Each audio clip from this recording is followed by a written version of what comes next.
You. Let's go camping. We're headed to Tomlinson State Park, which I mispronounced a couple times in this video. I made the reservations 2 hours prior to arriving, and at first glance I read Tomlinson State Park. So, bite me.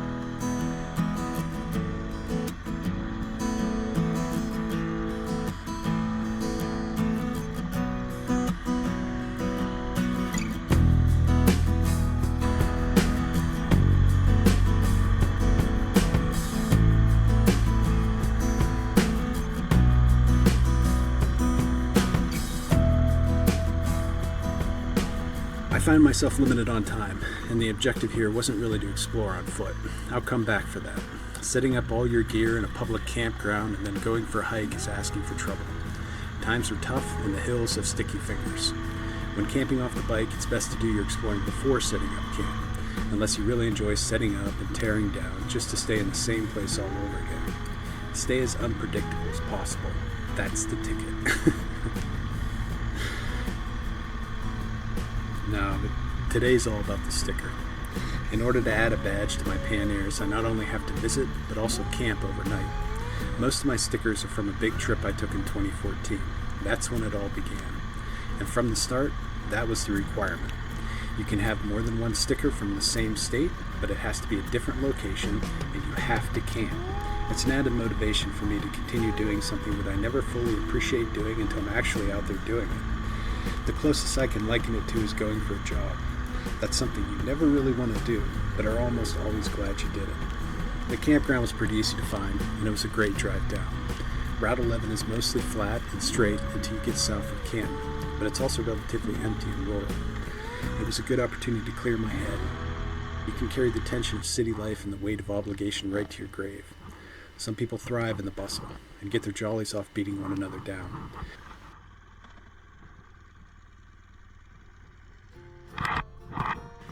I made a quick stop at the grounds office. There's internet service in all the locations I visited, including the office where they accept credit and debit card. A non-electric site ran me about $40. They sell 5 or 6 pieces of firewood for $6. Only needed 3 and I left the rest. They do have ice and a laundry room. It was a nice little drive up. It wasn't packed, but I had some neighbors.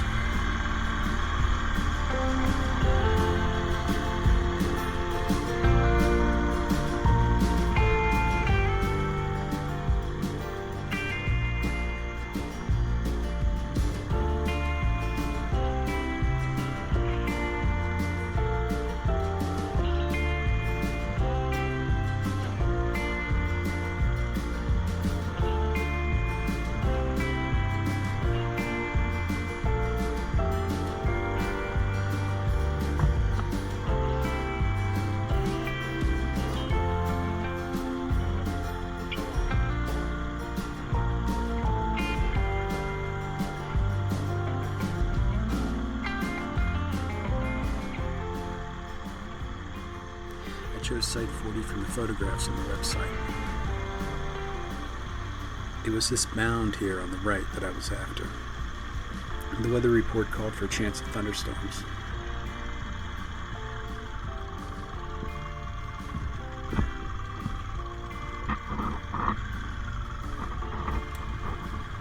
A nice little campsite here. Had 2 fire rings, cooking grate on each one. And the picnic table, although old, was sturdy. It held me. This bivvy tent has served me well over the years. I bought it in Colorado when I had to transition from hammock camping due to the lack of trees and the addition of a second camper. Without an underquilt, the hammock had become too cold to sleep in anyway. This bivvy tent is single wall, but it has screen vents at the peak just above the floor pan on both side walls. Its design almost guarantees that some condensate will form over the night. If you're a tall person like I am, your head and toes will create gutters down which the condensate will run, so you have to sleep on the diagonal to avoid a damp bag. But it's hard to beat the setup.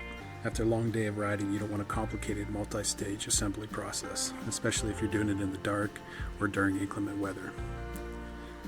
You just stake the floor pan, put in the poles, stake the corners, and pull tight with the tensioners.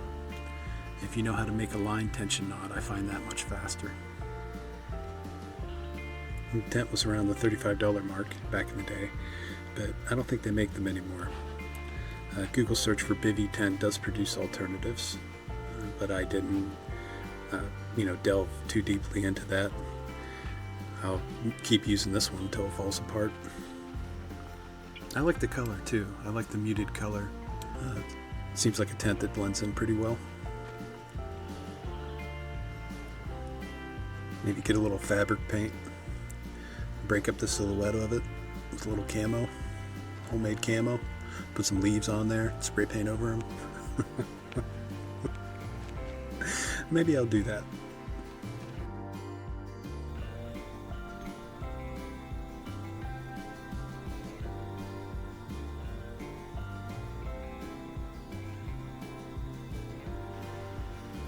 The camping pad is a recent purchase. They are still making those. I'll put the link in the description. It has an integrated foot pump that I set to work on here pretty soon.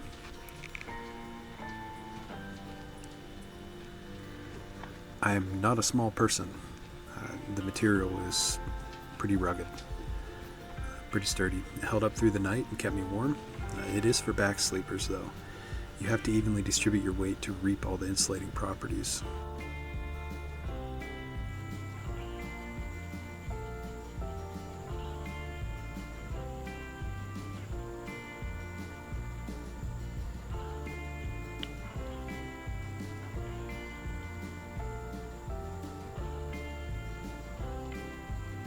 A cool tip I've found for cold weather is to cover the floor pan with puzzle mats before tossing your bedroll down.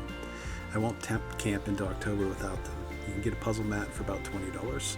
One typically covers the entire floor of a 5 to 7 person tent. They're more comfortable and a fraction of the cost of bedrolls. They're bulky but light, and they won't move around on you when they're hooked together. I'd even bundle them and hang them from a backpack. You get a seat when you stop to rest and a bedroll when you sleep. Next time I'm lashing some to the back of the bike. The mat just wasn't enough, but between the two, I think I'd sleep pretty well. And time to make a fire.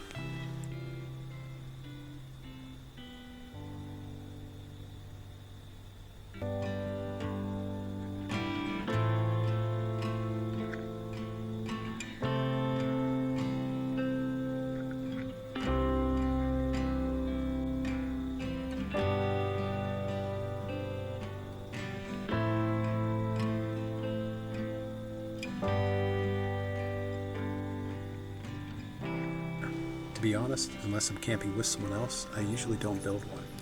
But $6 a bundle was pretty good, and what camping motovlog would be complete without a fire?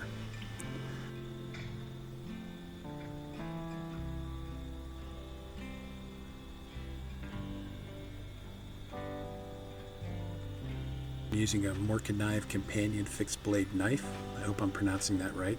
They're made in Sweden. It's $17 on Amazon. I got it for $14 a few years ago, and these things are great. They're well liked on Amazon, and I see why.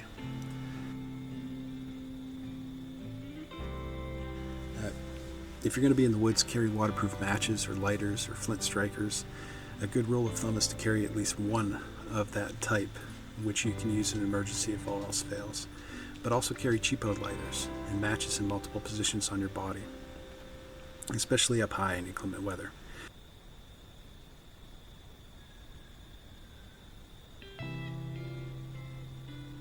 I like to carry lighters or matches in each of the bags filled with items for which I may need them. In my food bag, for instance, my fire bag, my stove bag, my tank bag, etc. They're cheap and handy, and most of the time, that's all you need. They're like sunglasses. You lose them. Try not to touch the emergency stuff until you need it. Keep it in a medical pouch, or a bike toolkit, or a coat that you'll never leave behind. I like the knives with strikers, but they're like sunglasses too. Regardless, it's a good idea to keep at least one waterproof match in your prison wallet. You know, just in case.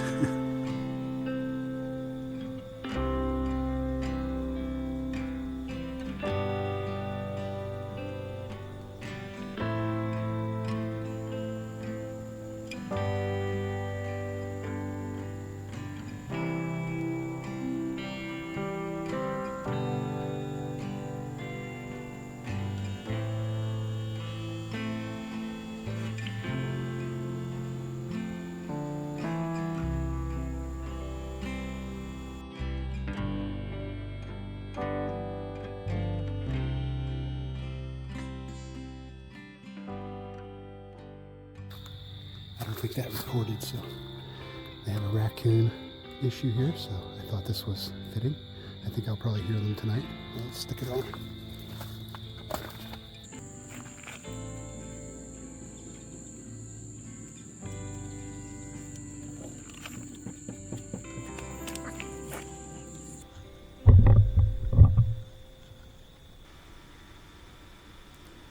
Here I am lighting the UCO Candle lantern. It has like a bail handle on top that you can hang it from a rope or tree or something else you want to catch on fire. And now, I mean, it's got a glass, lantern cover on it. And it doesn't put off a whole lot of heat. It's spring loaded, so that as the candle burns, it is always fed into the hopper. It's another cool piece of kit. I'll put the link in the description too. The benefits of taking a candle into the woods are numerous. It's important to have a good reason to carry what you do into the woods. The more potential uses a thing has, the easier it is to justify carrying it.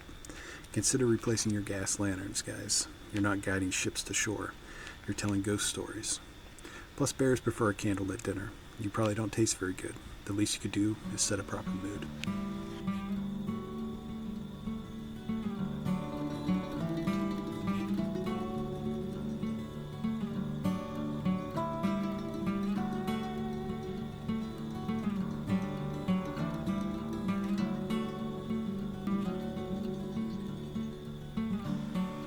This is the moment that makes it all worthwhile. When you sit back, prepared for the evening, unplugged and unfettered, but now fully connected to your surroundings, doing something quintessentially human, sitting around a campfire in nature. There are people in this world who have never done this, not even in the relative safety and comfort of an RV campground.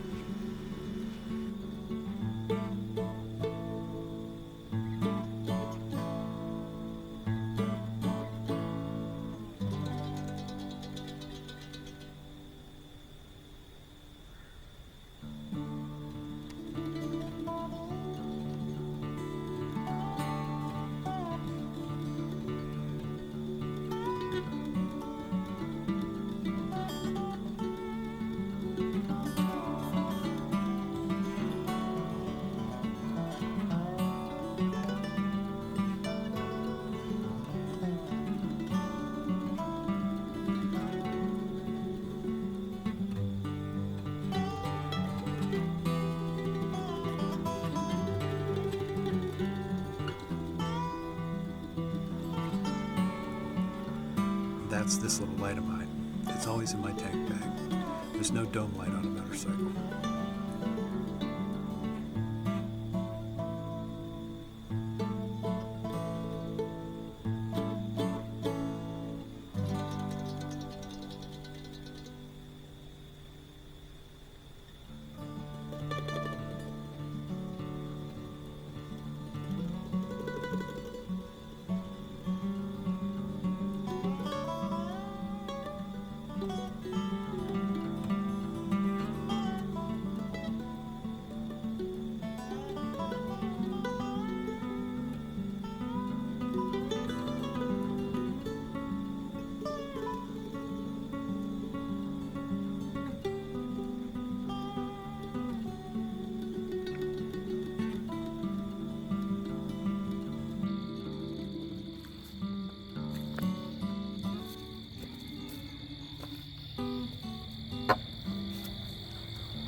So we're here in Tomlinson State Park in West Virginia.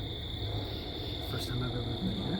I'm trying to keep my voice down because there are people around and airplanes. We're cooking Mountain House lasagna. Melissa calls these Mountain Man meals, so I'm going to have one of those tonight. I'll just get some sleep. We're only here for one night, and I'm really impressed with this place. I'm next to a road, but it's a nice campground. These are non-electric sites back here, and I'm sort of on the apex, the apex of the loop. So I'm pretty much alone. This is kind of nice. There's people out walking around, but everyone seems really friendly. And Courtney, the caretaker, or the, I guess, resident ranger here, and she's really nice. They brought my firewood down on a golf cart, which was cool.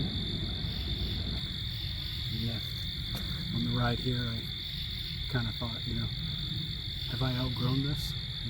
Have I gotten too old for this? And the minute I crossed into West Virginia over the river, I knew, no, I hadn't.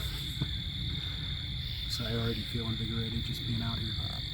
I mean, it's not as primitive or, you know, as rustic as I'm used to. I mean, it's a campground, but if you've ever driven across the country, you know that a lot of times that's what you settle for, dispersion camp anyway. But if you put your back to the people, you kind of pretend you're somewhere more remote.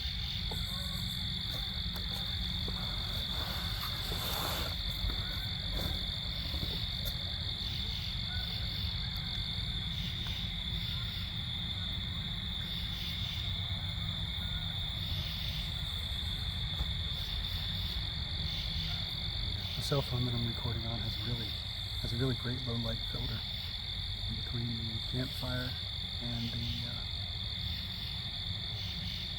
candle here. I'm lit up pretty well.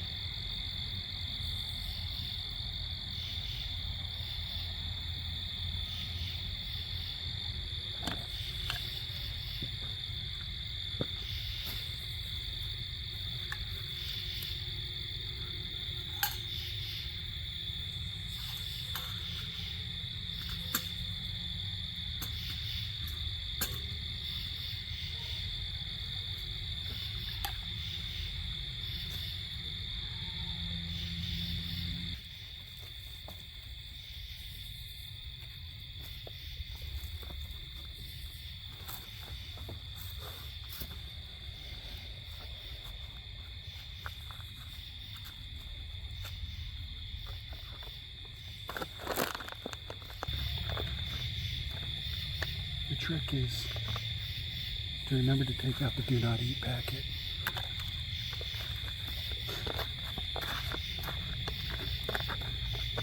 Pro tip.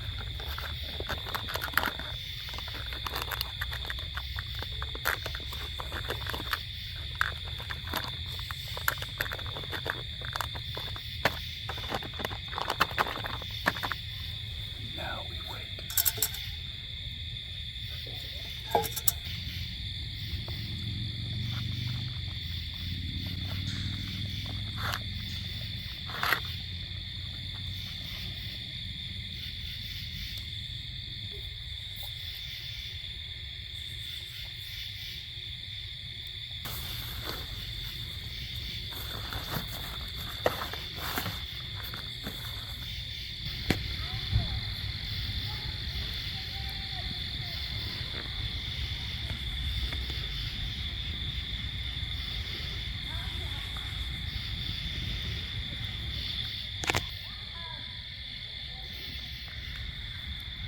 And we have UFOs. No Sasquatch yet.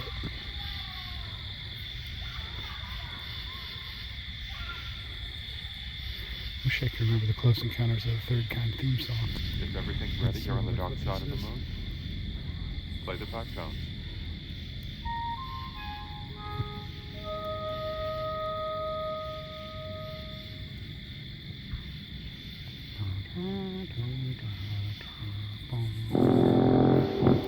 Like that.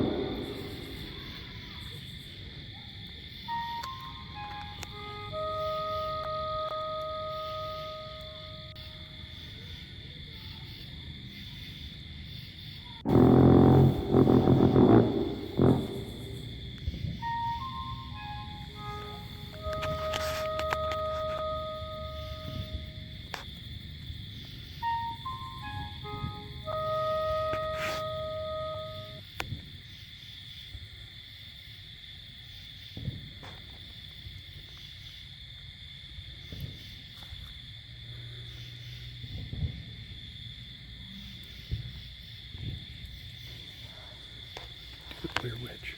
What is this? What is that? I have no idea. What is that? I think we should go look for Sasquatch.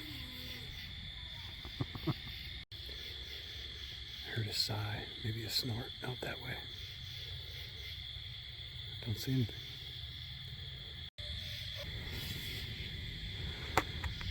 Here we are, back in the tent. Kind of feels like reliving the glory days. I can still hear some coyotes yipping. And I think some regular dogs. Some shooting. Very quiet campground.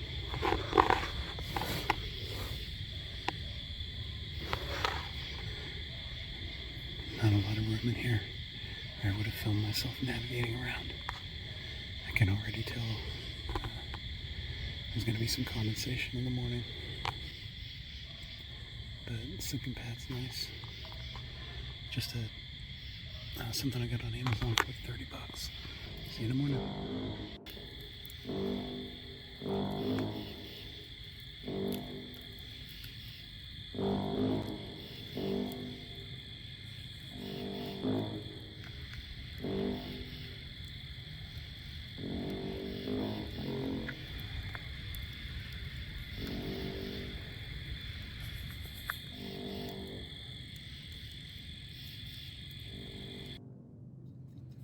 Until I was already done, but I had this hole in my bug screen. This tenacious repair tape's pretty awesome. I always carry some with me now, gear aid. Comes on a little roll like this. It's like contact paper. Just peel it and stick it. I put it on both sides. I mean, it sticks on there. It's good stuff.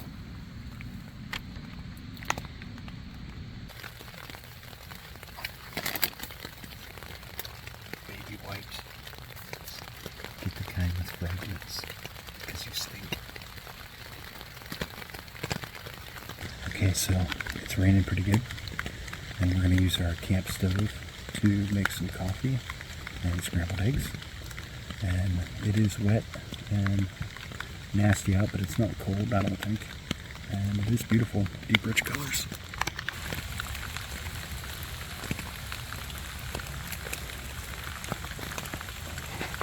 There's some firewood I didn't use last night.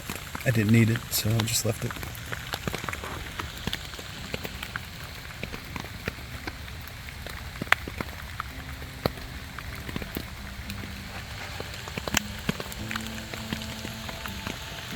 Until fall has begun. There is a look in the air there.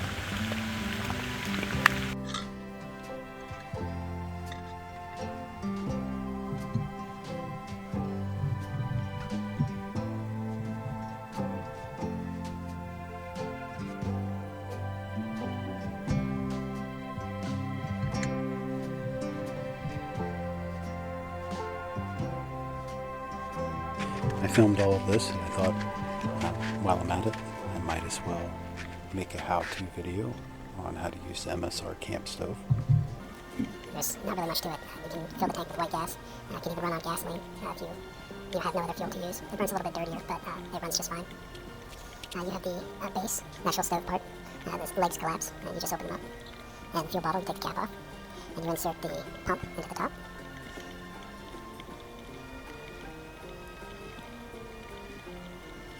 Lick your fingers, put a little spit on the nipple of the hose.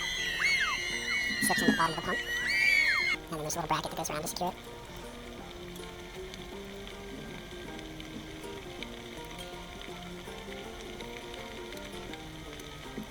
I use this thing anytime I get the chance. And out west in fire areas, or even around here, when there's no burn warnings, you can't really have a campfire when you're out cooking. And it might be 30, 40 degrees. So it's nice to have something hot, especially now it's the hunting season. It's light, it's small, you can take it with you. It's excellent on the bike.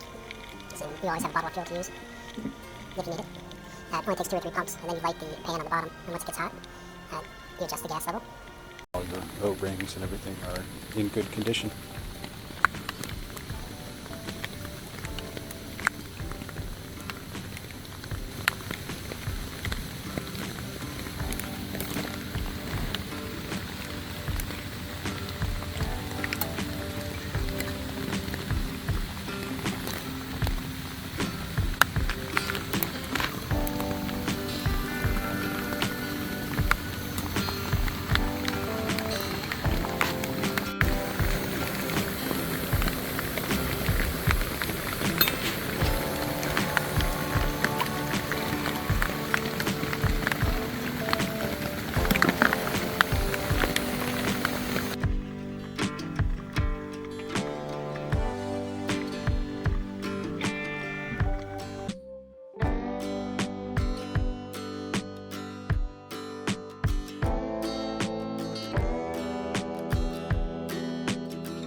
Hello.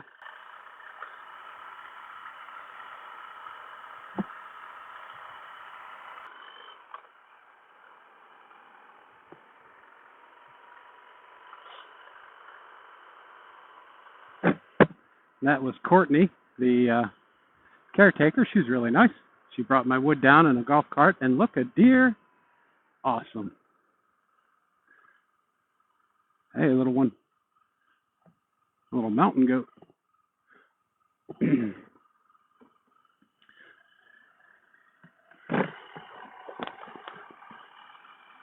Beautiful back in here. Oh, there's another one. Pretty cool. Both doe, looks like. Hey, honey.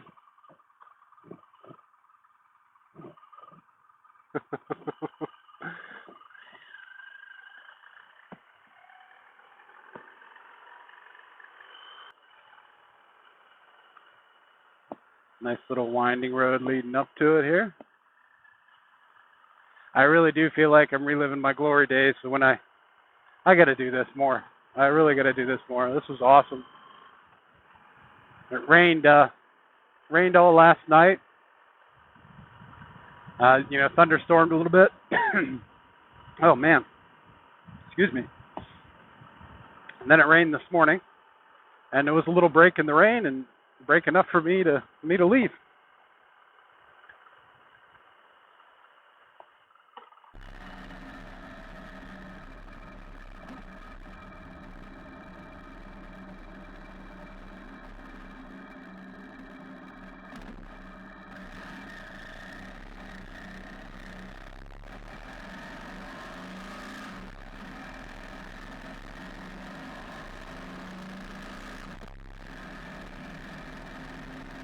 The creamer, I spilled the creamer right into the coffee, and I had to use a pour-over filter as like a tea bag, as like a dipper.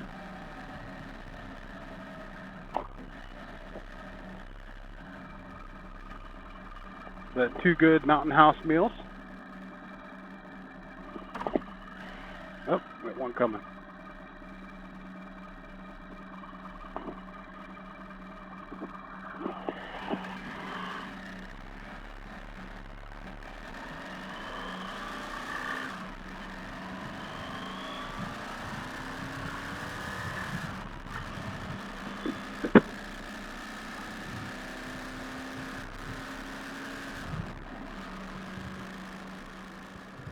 And I had a wet seat this morning, but I was able to use Melissa's seat cushion. She has an inflatable seat cushion that she uses, and so I strapped it onto my seat. And I might get one for myself. This one's pretty nice. Maybe I'll just get the same one. They make one that fits the rider seat too. This is for the pillion, but boy, that came in handy here when the seat was soaking wet. And my bivy tent performed as expected in the rain. I had some water in it before the end of it, and my bag always gets wet in that bivy tent. If it's not from the rain, pouring down and bouncing in, it's from the condensation sliding down the tent. And I just tossed and turned all night. Could not fall asleep. I mean, I fell asleep in short bursts, so I did get rest. I mean, I just didn't get deep sleep. I just got the the REM sleep, the light sleep. But that's okay. I think next time I'll take like I said, I'll either rent a cabin or I will take my hammock setup. I got a pretty nice setup now, and as it's getting into colder weather, it'll be nice to be up off the ground with an underquilt. And it'll be more, stuff to carry, but size-wise, it'll be about the same. I can, put a dry bag on the back and throw my sleeping bag in it. That's really what takes up the most room. But right now, I was able to fit everything I needed into all the panniers.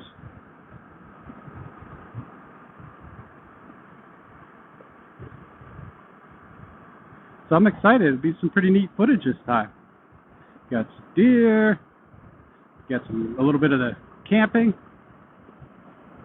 experience. But I feel almost like I cheated. I mean, I snuck right into West Virginia here on its little panhandle of the boot. I don't know what they call it, but and I got my sticker. So it's a good year nowadays if I can get one sticker a year, you know, one state to camp in. Maybe, you know, later in the fall, maybe I can nab New York too. We'll see. But that's the rules. You'll see, you may have already seen, or you will see me put the sticker on the bike this time. And in order to get a sticker on the Pannier, you have to camp. So the campground's where I draw the line. And, you know, either dispersion camp or campground. You can't stay at a hotel. That doesn't count, I decided. But I don't know. We're going to have to figure out if a yurt or a cabin counts. I don't think it does. I think we're going to have to do tent or hammock camping.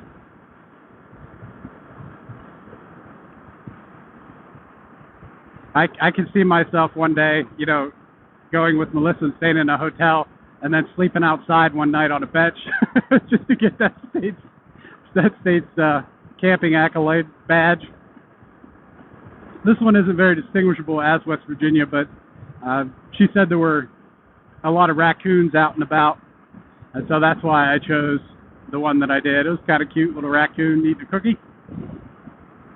They had plenty of bear decals and a lot of pretty stylish ones, but raccoons seemed fitting. They should have. I wish they would have had a coyote, because that's really what was calling. Or when I went to bed, I heard him calling. Maybe when I have more time, I'll come back down and scoot around a bit. But just this part, I think, is enough for the video, and that's what I'm after. So we don't need to spend all day out here. It is about a 2-hour drive back.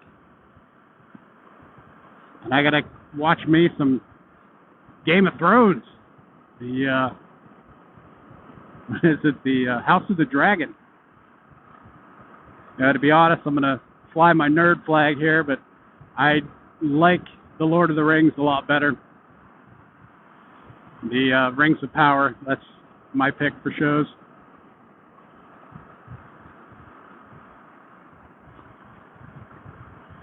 All right, here we go. Across the river. Make sure the camera's set up. I wish I would have got this. This is sort of when, like, I was saying in one of the videos that I, 2 East 30. No, we don't want to do that. I think we want to go right across the river, don't we? Or across the, yeah, we don't want to go that way. That's open. I was saying that I, thought maybe that I'd outgrown this, or that I was getting too old. He has to stop to, camp and take the bike out. And I just felt kind of silly, loaded up and headed out, leaving everybody at home. But as soon as I crossed this bridge, completely different story. Like I knew this was meant to be. I felt so much better. It was like a weight had been lifted.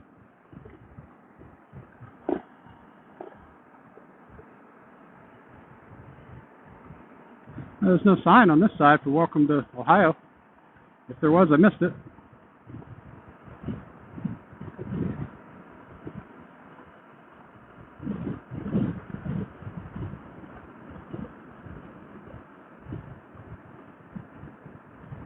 All in all, yeah, I would recommend Tomlinson, and I hope that I'm saying that correctly. Tomlinson State Park. Didn't really explore it a whole lot, but I felt like the rain had broke and the storm had broke, and I had to get while the get was good. Here we go, Ohio. Find it here. Ooh, that's a big ass pothole there. Back to Ohio.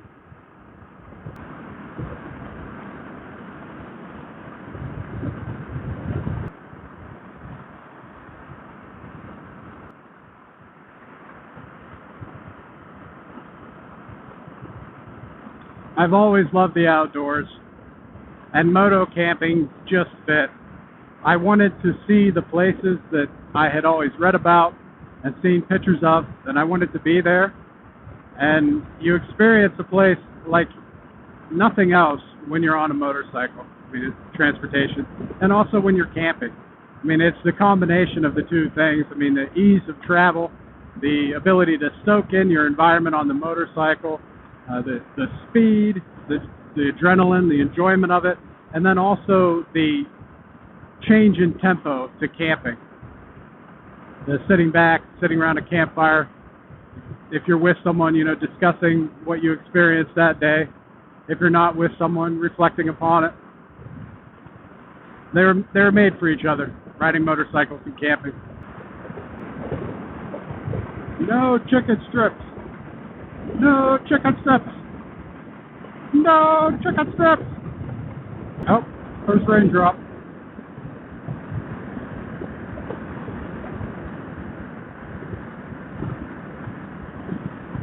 $20 miles. We got 20 miles on this pack. 23. Got to hit our next exit. I think that's it. This is it coming up. It used to be BP. I don't know what it is now.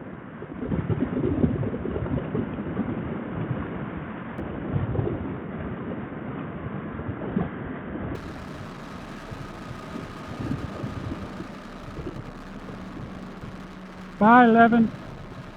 We'll always have 2014.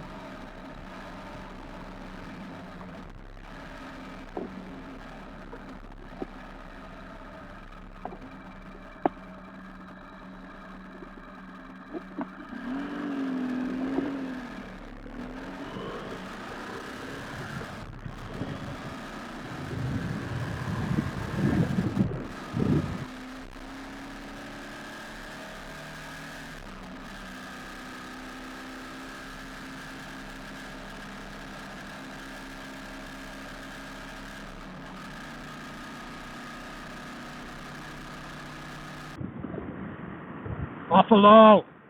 Buffalo! Guy on a buffalo! I wish they wouldn't have blocked that off. I'd really like to stop and get my picture taken with domesticated buffalo.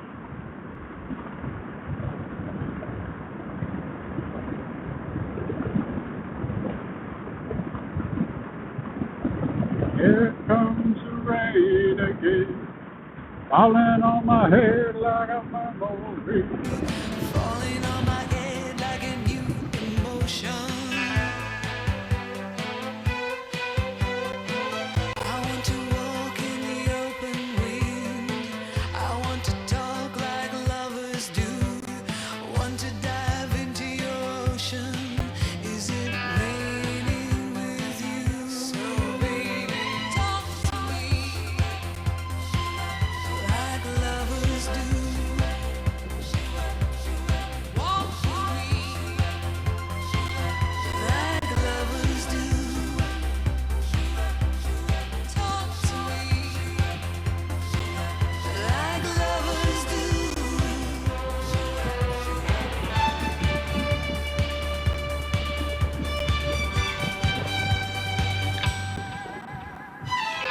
Here comes the rain again, raining in my head like a tragedy, tearing me apart like a new emotion. I want to breathe in the open wind. I want to kiss like lovers do. Raindrops are falling on my head, they keep falling because I'm free. Nothing's worrying me. My worry.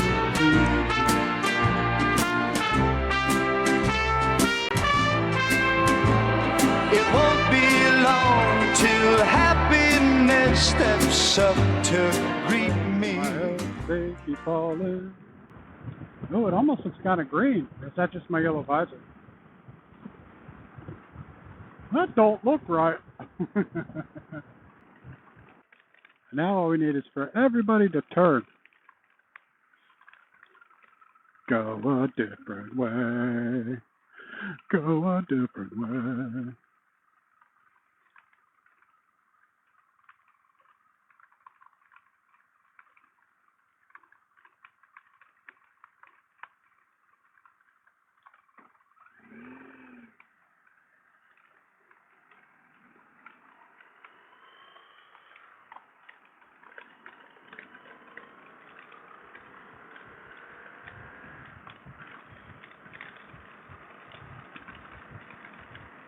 Oh yeah, here we go.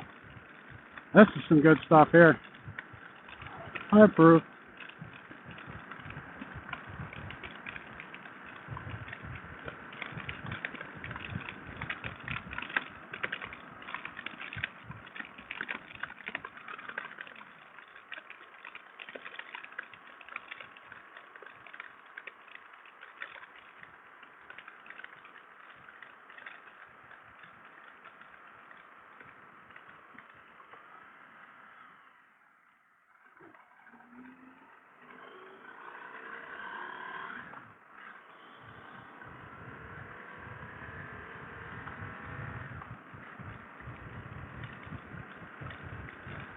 Man, I really lucked out. This would have sucked coming all the way back in this. I would have had to put gloves on.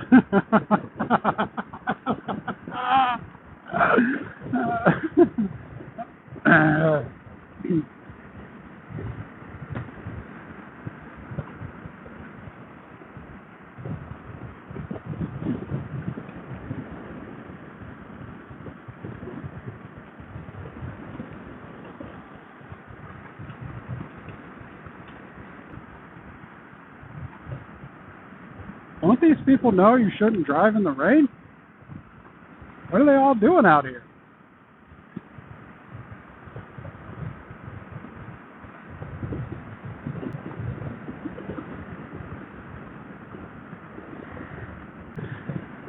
Hello, Mata. Hello, Fada. Here we are in Camp Granada.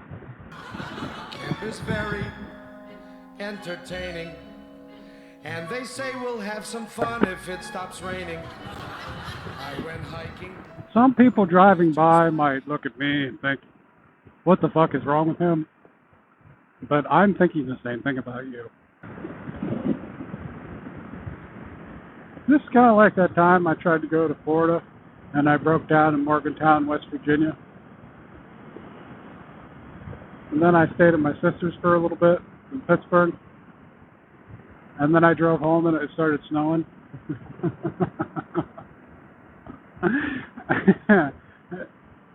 And I made it all the way home. And then the driveway was covered in ice and snow, and I wiped out right in the driveway. Luckily, no one was injured. Again. My pride wasn't even hurt. I was like, yep, that's probably to be expected. that was an anticipated outcome.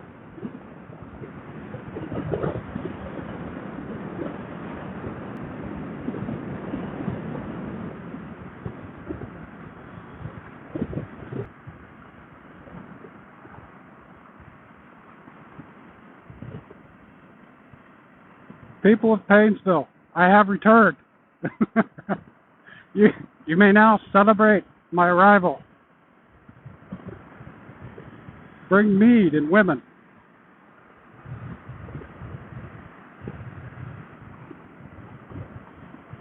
Okay, just women.